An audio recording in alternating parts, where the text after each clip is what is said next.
ஒரே ஒரு நன்றி உணர்வு உங்க வாழ்க்கைய மாத்துமா? ஆமாங்க. ஒரே ஒரு நன்றி உணர்வு போதும், உங்க ஒட்டுமொத்த வாழ்க்கையையும் பிரம்மாண்டமா மாத்துறதுக்கு. அதாவது இந்த நன்றி உணர்வு மூலம் உங்க வாழ்க்கையில செல்வம், செழிப்பு, பணம், உறவுகள் இவங்க எல்லாத்தையும் நம்மளால ஈர்க்க முடியும்னு சொல்றாங்க.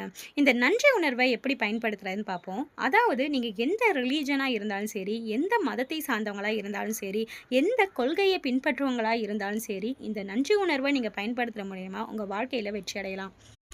இந்த புக்ல ஒரு விஷயம் தந்திருக்காங்க. நீங்கள் நன்றி உணர்வுடன் இருந்தால், உங்களுக்கு அதிகமாக கொடுக்கப்படும். நீங்கள் அபரிமிதத்தை பெறுவீர்கள். அப்படின்னு. நம்ப எந்த மதத்த சேர்ந்தவங்களா இருந்தாலும் சரி, எந்த கொள்கைய பின்பற்றவங்களா இருந்தாலும் சரி, நீங்க நன்றி உணர்வ பயன்படுத்தி உங்க வாழ்க்கைய கண்டிப்பா மாத்தலாம். அது மட்டும் இல்லாம, எந்த ஒரு ரியாக்ஷனுக்கும் ஆப்போசிட் ரியாக்ஷன் இருக்கு. ஆமாம் தானே?